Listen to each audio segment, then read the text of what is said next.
Assalamualaikum warahmatullahi wabarakatuh. Halo semuanya dan selamat datang kembali channel saya Sumantri S. Nah, jadi di kesempatan kali ini saya mau sharing tutorial Django latihan pertama aplikasi blog part 2 ya.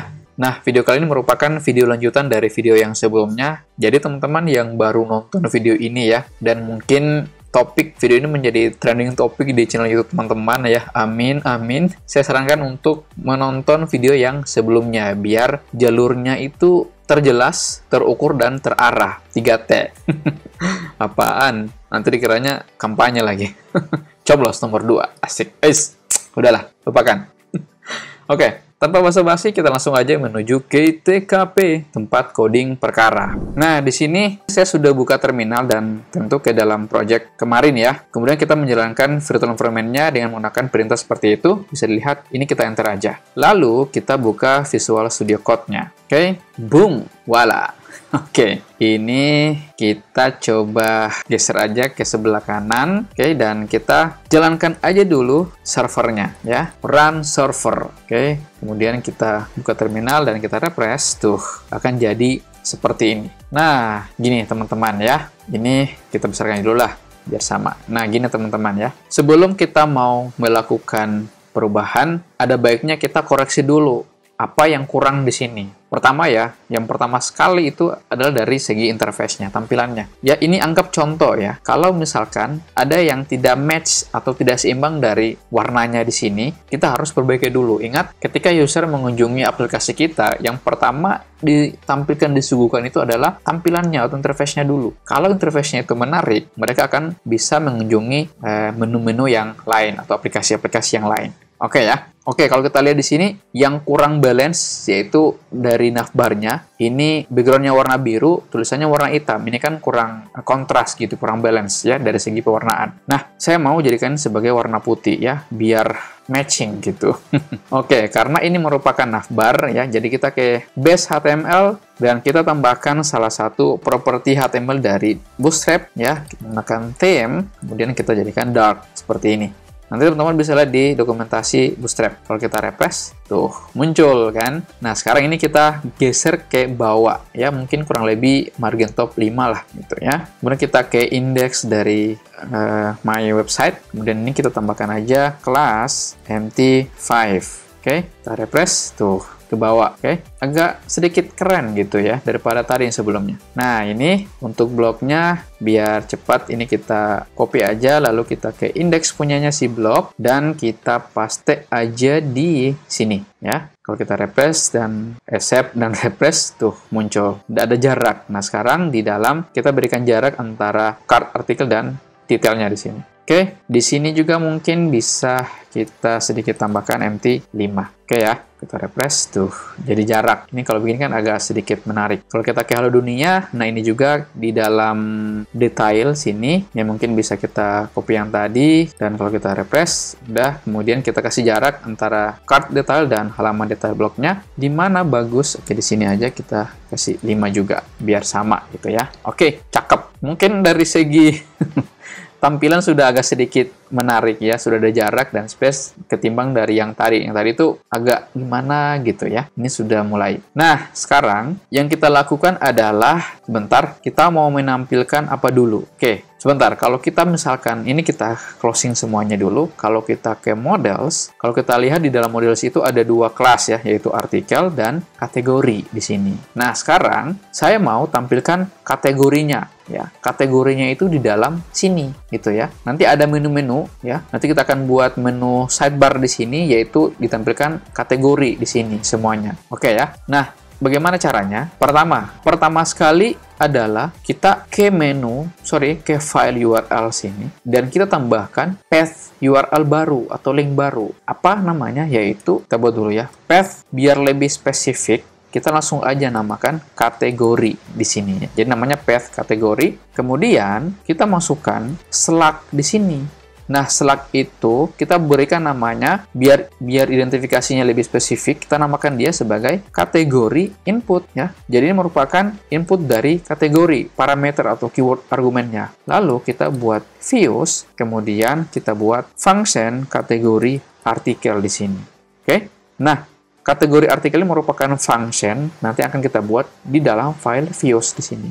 Oke, kita langsung aja ke dalam views. Nah, sekarang kalau kita lihat di sini belum ada kategori artikel, jadi ini kita biar cepat memudahkan kita copy, lalu kita pindahkan aja ke dalam sini. Kita paste di sini. Oke ya. Ini mungkin untuk detail kita ganti aja. Ini untuk detail di sini itu bisa kita ganti namanya semuanya menjadi kategori ya. Kategori articles, kategori blog, kemudian halaman kategori blog ya. Ini kita bisa rubah halaman berdasarkan kategori blog. Oke, ini bisa kita namakan bukan kategori lagi tapi articles. Artinya nanti dia tampilkan, sorry ya, ini kita hapus saja. Jadi nanti dia akan tampilkan articles punyanya si kategori berdasarkan kategori. Oke ya. Nah sekarang ini sudah jadi. Jadi apa yang kurang? Sekarang kita lihat di sini. Di halaman template HTML-nya, ini kita ganti atau kita tambahkan menjadi kategori HTML. Nah, baru kita buat di dalam folder blog sini, yaitu satu buah file, yaitu kategori HTML. Biar cepat, kita copy aja yang ada di dalam indeksnya punya si blog. Kita pastekan aja di sini. Oke ya, dan kita save, lalu kita coba ke sini. Oke, browsernya. Sekarang kita coba kunjungi apa dulu, ini biar jelas, biar spesifik kita ke sini. Oke, kita ke blog. Bentar. Ini kenapa jadi seperti ini ya? Ini seharusnya begini. Tuh, ini kita sembunyi. Kalau kita ke URL sini, coba lihat. Sekarang kita kunjungi salah satu ya. Blog, kemudian masukkan halaman yang spesifik, yaitu kategori yang ada di sini ya. Ini kategori, garis miring, kemudian kategori input. Akan select atau parameternya. Apa parameternya? Kita sudah punya kategori jurnal misalnya. Oke ya. Kalau kita enter, tuh, ini akan terjadi error. Bentar, kategori itu errornya ada di kayaknya ada di views ini. Coba kita ke views ini. Nah, kita belum selesaikan yang ada di dalam function untuk kategori artikel, makanya error tuh. Oke, kita selesaikan dulu. Di sini itu bukan select input lagi, tapi kategori. Nah, di sini juga ganti menjadi kategori. Nah, untuk query set yang ada di sini, itu kita tidak menggunakan filter get lagi, tapi menggunakan filter di sini. Ya, apa yang difilter? Yaitu kategori field ya, field kategori yang ada di kelas artikel, kemudian underscore nama. Masih ingat ya dengan object relational mapping tentang relation database. Oke ya, seperti ini. Oke, kalau misalkan ini sudah jadi sebenarnya, dan mudah-mudahan tidak ada error. Kalau kita refresh, ntar dulu. Ini apalagi yang muncul ini? Ini kan sudah sesuai. Kategori input, ini sudah jadi ini. Ntar ya, kita ke URL, kategori. Ini kurang i-nya. Kita tambahkan i-nya, kita refresh. Tuh, muncul ya. Muncul di sini. Jadi, untuk kategori jurnal itu ada dua, ya, mengasyikan dan silaturahmi. Kemudian kita punya juga kategori berita, ya, itu halo dunia di sini. Oke, ingat ini ada di halaman kategori ya, kategori HTML yang ada di sini. Save. Nah, sekarang bagaimana caranya kita memunculkan kategori yang ada di sini? Oke, kalau kita lihat di sini ini agak luas ya. Bentar. Ini kalau kita ke sini, bentar, ini ke sini ya. Ini agak luas. Nah, saya mau nampilkan di sini itu kayak sejenis sidebarnya ya, sidebarnya, tapi menentukan berdasarkan kategori ya. Nanti kategorinya akan banyak berdasarkan kategori yang kita buat nantinya. Lalu di sebelah sini itu adalah kategori artikel-artikel berdasarkan kategori. Nah, bagaimana caranya? Nah, ini agak sedikit menentang gitu. Oke? Agak sedikit menentang. Jadi di sini kita tambahkan satu buah variabel, dan variabel itu nanti yang akan membungkus apa? Masih ingat? Di sini kita menggunakan filter atau query set values di sini. Values di sini nanti yang akan melakukan query dictionary ya, merubah datanya menjadi dictionary. Dari dictionary itu kita bisa lakukan mengambil datanya atau menarik datanya. Oke ya. Nah, ini kalau misalkan kita coba print aja dulu apakah kategori atau query set ini berfungsi atau tidak ya. Kita coba print kategori di sini. Oke. Kita coba print. Kalau misalkan di sini saya refresh dan kita lihat di terminal sini, tuh lihat muncul ya. Jadi berarti ini berhasil. Jadi ada kategori 1, kemudian 2 di sini dan juga 3 ya. Coba lihat. Kalau kita lihat di sini itu ada kategori yang ID-nya 1 itu 1 artikel, dan 2 artikel, dan 3 ada 1 artikel. Ini kalau kita lihat agak aneh. Kenapa? Karena ini berdasarkan ID. Nah, biar muncul namanya di sini ya, masih ingat kita samakan aja yang di atas untuk filteringnya, menggunakan garis bawah 2 kali seperti itu, kemudian nama di sini. Oke, kalau kita refresh, tuh muncul ya. Jadinya berita, kemudian jurnal dan gibah di sini. Beda dengan yang tadi ya. Kalau ini kan berdasarkan ID, ini agak lain ya. Kalau ini kan agak jelas dan sangat apa ya? Kita tahu bahwa ini adalah kategori berita dan lain sebagainya. Nah, sekarang bagaimana caranya kita mau nampilkan di sini? Nah, oke. Sekarang karena ini merupakan halaman template HTML dari kategori, jadi kita ke kategori.html. Di sini baru kita sedikit bermain dengan bootstrap atau modifikasi. Oke, kita langsung aja ya. Di sini saya menggunakan card, oke. Kemudian card header. Card header di sini saya berikan nama aja sebagai kategori. Kalau misalkan saya refresh, bentar. Dulu ini saya bungkus dulu menjadi call MD3 ya. Call MD3 ini maksudnya nanti dia akan ada di sebelah sini. Dan ini call MD3-nya punyanya untuk post artikel. Oke. Kalau misalkan saya refresh, tuh muncul kan. Nah, ini biar sama rata kita jadikan MT5. Tuh, ada kan di sini. Jadi, tuh. Nah, sekarang kita mau nampilkan listnya ya. Nah, lalu di sini baru kita buat menggunakan list group. Ini merupakan kelas yang ada di Bootstrap ya. Kemudian kita masukkan juga list group flash di sini. Oke. Nah, di dalam ini kita akan lakukan looping. Apa ini looping? Yaitu kategorinya. Kita menggunakan for di sini ya. Variabel for di dalam sini untuk kategori saya namakan sebagai variabel cat in kategoris.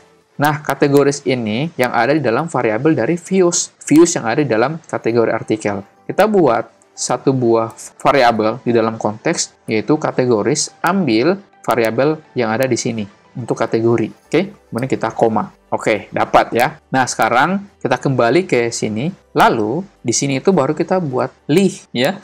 Call list seperti ini. Kemudian kita angkor, kita kosongkan dulu. Ini biar sama, kita lengkapi aja dulu. Kan list group items. Nah, di sini, di dalam angkornya ini, kita menggunakan template tag. Ambil saja dulu variabel dari cat yang ada di sini. Kalau kita refresh, kalau kita save dan refresh, tuh muncul ya, Cuman ini agak lain, agak aneh gitu. Kenapa? Karena munculnya itu ya tipe data dictionary yang ada di sini, yang ada di dalam sini ya. Coba lihat ini. Ini sebenarnya sama dengan yang ada di sini. Ini kan yang kita tidak mau seperti ini munculnya. Nah, bagaimana caranya memunculkan hanya ada nama dari kategori, yaitu berita, jurnal, dan gibah di sini. Oke, caranya sangat gampang. Di dalam variabel cat ini, itu kita tambahkan titik, kemudian ambil field kategori dari artikel, yaitu kategori, kemudian underscore, nama. Nah, nama ini yang ada dalam model kategori, ya, kelas kategori. Dapat ya idenya seperti apa? Kemudian kalau kita refresh, tuh, muncul kan? Jadi ada berita, jurnal, dan gibah. Nah, sekarang coba lihat. Kalau kita lihat, di sini itu agak lain gitu. Lainnya kenapa? Karena jurnal itu ada 2, ya. Untuk kategori jurnal itu ada 2. Kenapa 2? Karena untuk kategori jurnal itu punya 2 artikel. Nah, bagaimana caranya? Jurnal ini meskipun punya 2 artikel, tapi hanya ada 1 yang dimunculkan di sini, yaitu jurnal tok saja. Jurnal sendiri, gitu ya. Nah, bagaimana caranya? Oke, kita kembali ke views di sini. Nah, di dalam views itu di sini ya, untuk kategori, kita tambahkan di belakangnya sini, titik, kita menggunakan salah satu query set atau method distinct di sini. Oke? Nah, fungsi distinct ini, dia itu sebenarnya berfungsi untuk, misalkan kalian punya data yang sama ya.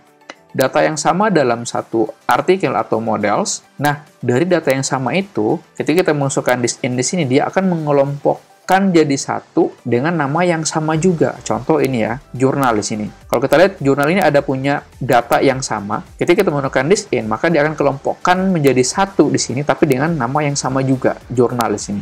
Oke, sekarang kita coba refresh. Tuh, jadi satu ya, yaitu pengelompokan jurnal di sini. Nah, ini bagusnya kita menggunakan Django. Jadi memang sudah tersedia method atau query set yang memudahkan kita. Bayangkan kalau misalnya kalau kita coba backend satu-satu ya, memunculkan seperti itu agak sulit gitu ya. Oke, jelas sampai di sini ya teman-teman. Jangan pusing dulu karena ini agak sedikit panjang videonya ya. Oke, ini sudah jadi. Ini sebenarnya sudah jadi ya. Kalau misalkan saya ke jurnal, sorry. Kalau ke berita, sebentar. Ini belum ada, ya. Kalau saya ke berita belum ada, ke jurnal juga belum ada. Kenapa? Ada yang tahu? Yeps, betul. Karena kita belum lakukan link di sini. Nah, yang bertanya siapa, yang jawab siapa. Oke, sekarang kita buat linknya dulu. Oke, untuk linknya kita buat seperti ini. Blog, kemudian kategori, kemudian apa di sini? Biar cepat ini kita kopikan aja yang ada di sini. Kita paste aja di sini. Oke ya. Kalau kita refresh, kalau kita ke berita masih sama karena ini adalah kategori hal dunia, kategori berita. Kita ke jurnal. Iya, asik. Coy, cakep, bro. Gampang banget. Kalau kita ke gibah, iya elah, saya simpel itu, bro. Jadi ini kalau begini. Oke. Kita jadikan apa ya? Jadikan aja sebagai BG primary, kemudian text white. Oke, biar sama dengan header-nya. Oke, kalau misalkan kita refresh, tuh muncul ya. Kemudian di sini untuk anchor-nya kita tambahkan aja kelas. Kita selesaikan dulu ya. Text decoration none. Jadi saya mau hilangkan garis bawahnya ini, kemudian secondary di sini. Oke, biar cepat juga ini saya kopikan aja, lalu saya masukkan juga ke dalam sini untuk punyanya si judul, punya artikel. Oke, kita refresh tuh. Keren. Nah, untuk di sini saya hilangkan aja secondary-nya. Refresh tuh. Asik ya.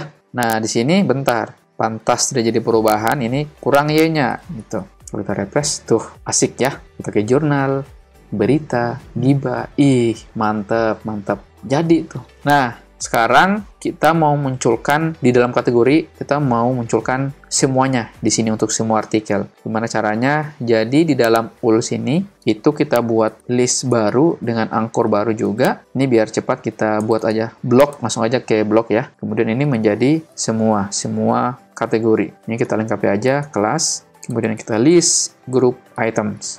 Oke, kalau misalkan kita refresh, tuh muncul ini. Bentar. Ini biar cepat ini saya samakan aja dengan yang ada di sini, lalu kita paste aja di sini. Oke, kalau kita refresh, tuh sama ya. Kalau kita ke semua, bentar. Apa yang salah di sini, bro? Ntar nih, kemungkinan dari linknya di sini seperti itu. Kita save dan kita refresh. Kalau kita ke semua, iya muncul ya. Cuman di semuanya ini masih belum muncul untuk sidebar-nya di sini. Oke, kalau misalkan saya ke kategori, kemudian jurnal, muncul ya. Kalau semuanya belum muncul. Oke, biar cepat, sekarang kita ke indeksnya punyanya si blog sini. Biar cepat, ini kita copy aja yang ada di sini untuk semuanya. Kemudian kita ke sini dan paste aja di sini. Dan kalau kita ke semuanya, maka kategorinya itu belum muncul ya. Ada yang tahu kenapa belum muncul? Ya, betul. Apaan? Kenapa? Karena ini untuk query set yang ini itu belum kita masukkan dia ke dalam function index. Oke, ini biar cepat kita copy aja. Lalu untuk variabel konteksnya ini kita copy aja dan paste di situ. Dan kalau kita refresh, ntar tuh muncul ya. Jadi ada berita langsung menuju ke halaman kategori di jurnal. Kalau kita ke semua, muncul. Cuma yang jadi masalah ini kenapa jadinya di bawah ya, agak aneh gitu. Oke, kita sedikit juga modifikasi. Kita ke halaman index HTML. Nah, ini untuk Ford di sini kita cut aja dulu. Coba lihat di sini ada call MD3 dan di sini kita tambahkan call MD9. Oke, ini kalau ditambahkan 9 tambah 3 jadinya 12. Ingat di Bootstrap itu ada 12 kolom. Oke, kita enter dan kita masukkan juga row di sini. Oke, baru kita paste yang tadi. Ini kita coba rapikan aja dulu biar rapi gitu. Kalau kita refresh, coba lihat ini masih sama ya sejajar dengan kategori. Kalau kita refresh, tuh pindah ya, pindah di sebelah sini. Oke. Mungkin ini agak ini ya. Coba kalau kita jadikan bukan 3 lagi, tapi di sini 2 ya. Coba kita tampilkan 2. Kolom D-nya menjadi 2. Bentar. Kita jadikan apa ya? 3 kali 4. Berarti di sini 4 aja. Coba kita refresh. Tuh, jadinya seperti ini. Ya, jadi yang ke sebelah sana ada 3 ya. Karena artikel kita ada 4, maka yang selebihnya akan turunnya ke bawah. Oke, menarik cuy. Menarik sekali. Ini sudah jadi ini. Kalau kita ke berita, jurnal, gibah, apalagi. Semua ID. Asik coy. Sudah apa gitu, sudah dinamis ya untuk websitenya kita. Ini kalau misalkan mode responsifnya gimana ya? Tuh, jadi ya, menarik coy. Nah, satu lagi. Ini kalau kita lihat di sini ya. Kalau kita besarkan untuk Warren Buffett, ini tuh dia akan menampilkan semuanya untuk isinya ya. Dan saya tidak mau dia menampilkan semua isinya di dalam indeksnya sini. Oke? Jadi saya mau hanya menampilkan sebagian kata-katanya saja ya, kata-kata yang di atasnya sini. Jadi kalau di website lain itu dia namakan sebagai X-chart ya, X-chart itu kata-kata tertentu. Nah, bagaimana caranya? Ini bagusnya kalau di Django, ingat ini masih di halaman indeks ya. Di Django itu kita menggunakan salah satu bisa dibilang utility ya, yaitu namanya Trun Kata Words di sini ×2 20 kata ya, 20 kata aja. Ini kalau misalkan saya refresh tuh jadinya titik-titik di sini ya. Jadinya turun di sini. Oke? Yang ini tidak jadi perubahan karena memang hanya ada 20 kata atau kurang.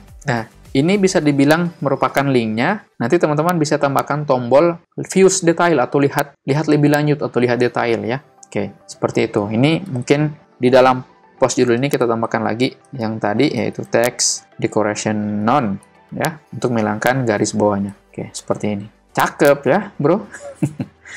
Gila coy, ini bisa dibilang sudah jadi ini. Kalau kita ke berita, idih, jurnal apalagi.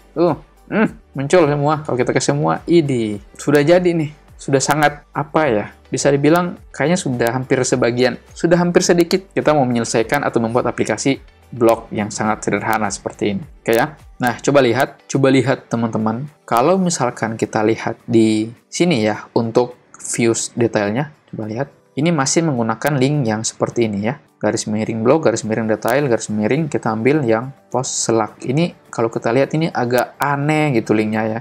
Agak lain. Oke, begitupun juga dengan yang ada di kategori sini. Ini, untuk melingkan ke kategori. Jadi minggu depan, kita akan mempelajari URL, link ya. Biar lebih spesifik ya, biar lebih dynamic lagi sebenarnya. Tapi kalau di Django dia namakan sebagai namespace atau name. Artinya kita berikan nama atau identitas dari link yang kita punya di sini. Oke ya, dapat idenya seperti apa ya. Tapi itu minggu depan akan kita bahas. Oke, cukup ya teman-teman. Mungkin itu saja untuk video saya kali ini. Terima kasih sudah nonton. Jangan lupa klik tombol subscribe, like, dan share. Mudah-mudahan bermanfaat dan kita akan berjumpa kembali atau bertemu kembali di video seru lainnya. Salam baris kode, sampai jumpa dan bye!